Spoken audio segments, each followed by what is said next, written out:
Assalamualaikum warahmatullahi wabarakatuh. Halo semuanya.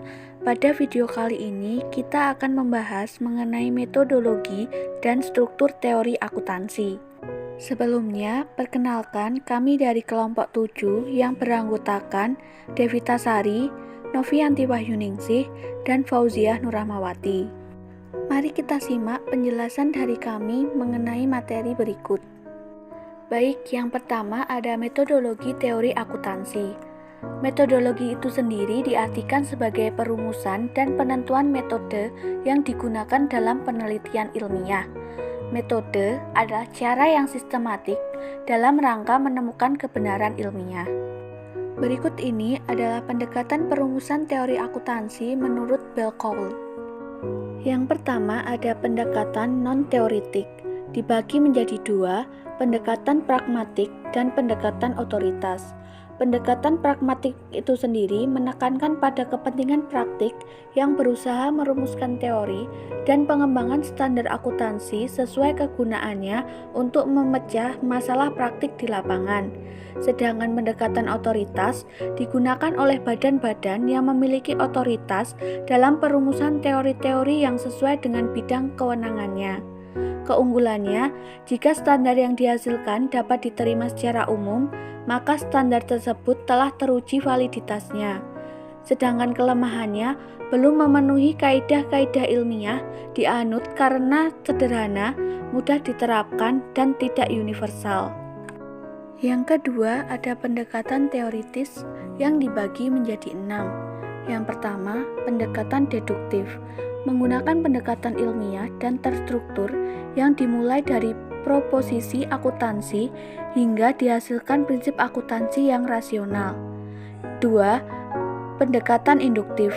Pendekatan yang berangkat dari pengamatan fenomena di lapangan atau pengujian empiris, kemudian dilakukan generalisasi dan dirumuskan prinsip atau teori akuntansi. Selanjutnya ada pendekatan etika. Pendekatan yang menekankan pada konsep kewajaran, kejujuran, keadilan, dan kebenaran sesuai dengan standar etika. Selanjutnya pendekatan sosiologis. Pendekatan yang menekankan pada aspek kesejahteraan masyarakat. Ada pendekatan ekonomi. Perumusan teori akuntansi dilakukan dengan menekan indikator-indikator makroekonomi. Dan yang terakhir ada pendekatan eklektik.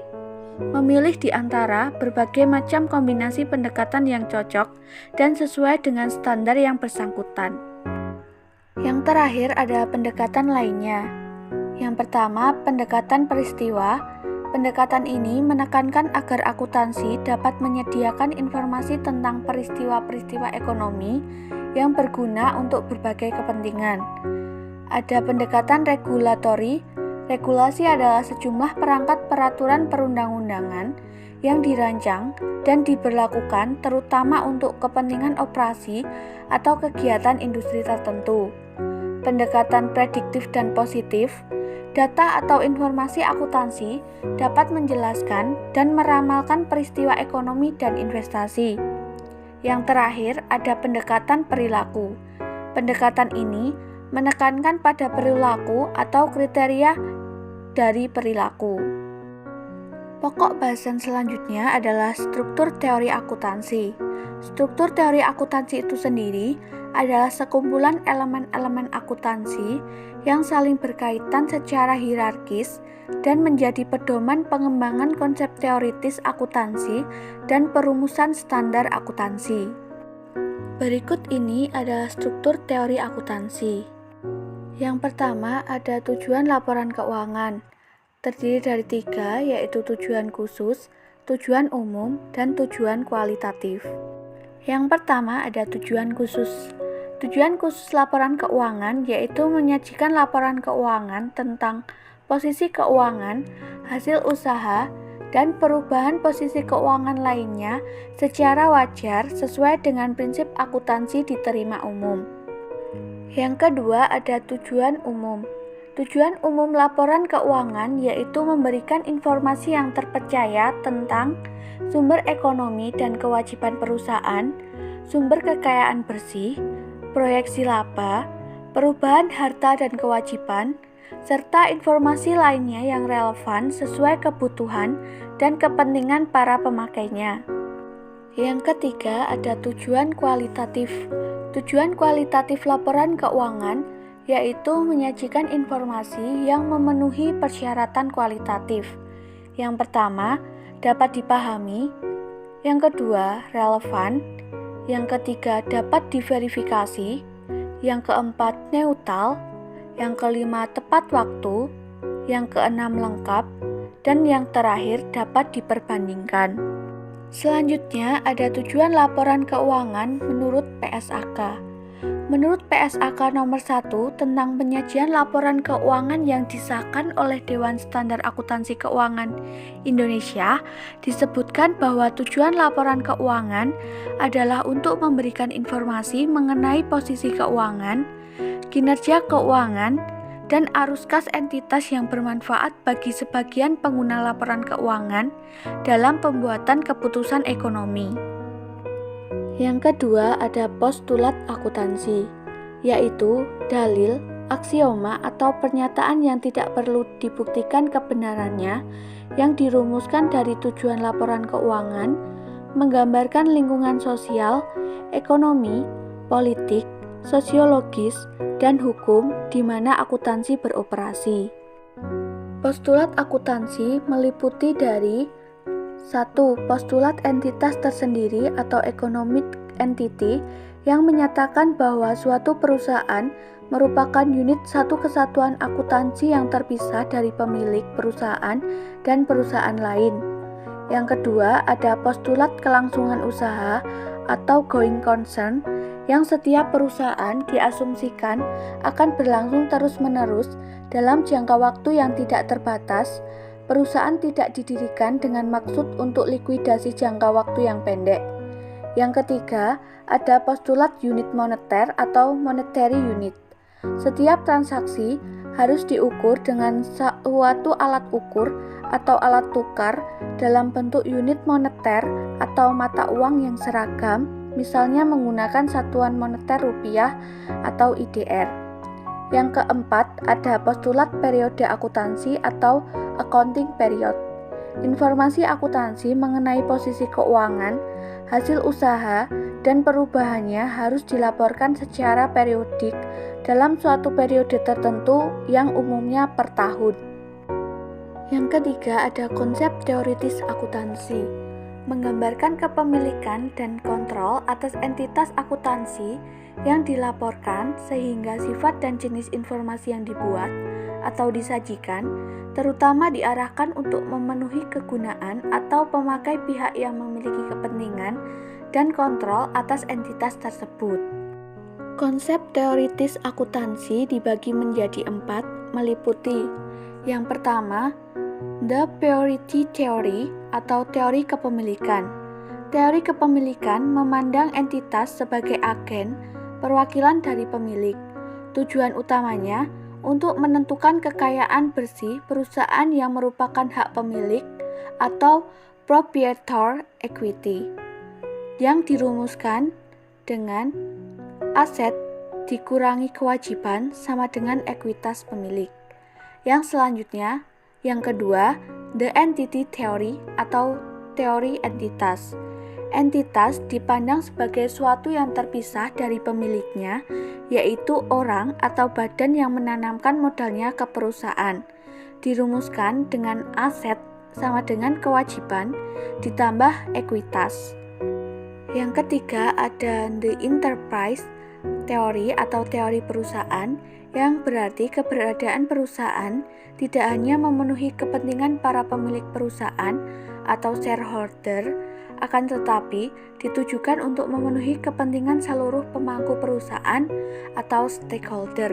Dirumuskan dengan aset sama dengan kewajiban kepada kreditor ditambah ekuitas yang diatribusikan kepada pemilik entitas induk, ditambah kepentingan non-pengendali, dan ditambah dana cadangan.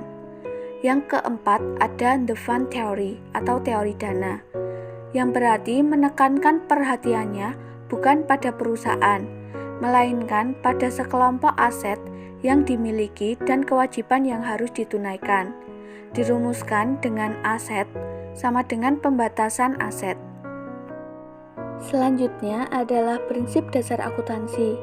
Prinsip dasar akuntansi merupakan prinsip dasar yang digunakan sebagai pedoman melaksanakan proses dan kegiatan akuntansi dalam kerangka menyusun dan menyajikan informasi akuntansi pada laporan keuangan.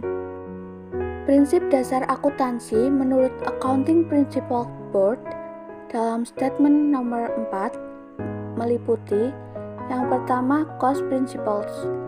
Prinsip cost menjelaskan bahwa dasar penilaian yang tepat untuk mencatat perolehan barang, jasa, biaya, harga pokok, dan ekuitas adalah berdasarkan harga pertukaran pada tanggal perolehan. Yang kedua, ada revenue principles. Prinsip pendapatan menjelaskan dua hal penting terkait pendapatan sebagai salah satu elemen penyusun laporan laba rugi, yaitu yang pertama menyangkut sifat dan komponen pendapatan, yang kedua menyangkut pengakuan dan pengukuran pendapatan.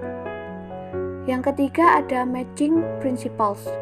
Prinsip penandingan mengatur pembebanan biaya harus dilakukan pada periode yang sama dengan periode pengakuan pendapatan.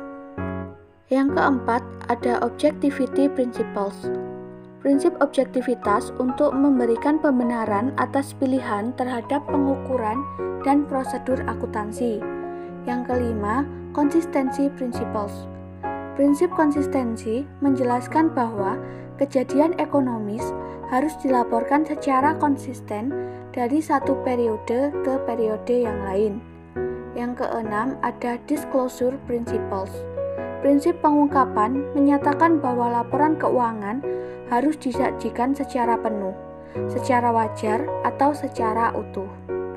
Yang ketujuh ada conservative principles. Prinsip konservatisme dipandang sebagai prinsip pengecualian yang menyimpang dari konsensus prinsip akuntansi karena membuat batasan pada penyajian informasi akuntansi yang relevan dan terpercaya. Yang kedelapan ada materiality principles. Prinsip materialitas dipandang sebagai prinsip pengecualian yang menghendaki transaksi dan kejadian yang dipandang memiliki dampak ekonomi tidak signifikan dapat dicatat dengan cara yang dipermudah, tanpa memperdulikan apa hal tersebut sesuai dengan prinsip akuntansi yang diterima di umum atau tidak. Yang terakhir ada uniform and comparability principles. Prinsip keseragaman mengandung pengertian digunakan prosedur akuntansi yang sama untuk perusahaan yang berbeda. Tujuannya agar laporan keuangan dari berbagai perusahaan yang berbeda dapat diperbandingkan atau memenuhi komparabilitas. Yang terakhir adalah standar akuntansi. Standar akuntansi merupakan pedoman umum penyusunan keuangan atau pedoman utama praktik akuntansi di lapangan yang merupakan pernyataan resmi tentang masalah akuntansi tertentu yang dikeluarkan oleh badan yang berwenang dan berlaku dalam lingkungan tertentu. Penyusunan standar akuntansi pada tingkat internasional dilakukan oleh International Accounting Standard Board. Standar akuntansi di Indonesia mengacu pada teori skala global yaitu International Financial Reporting Standards atau IFRS. Standar akuntansi keuangan adalah suatu kerangka atau prosedur dalam pembuatan laporan keuangan guna menyeragamkan penyajian laporan keuangan. Cukup sekian video pembelajaran dari kami, semoga bermanfaat untuk teman-teman semua, dan mohon maaf apabila masih banyak terdapat kesalahan. Terima kasih. Wassalamualaikum warahmatullahi wabarakatuh.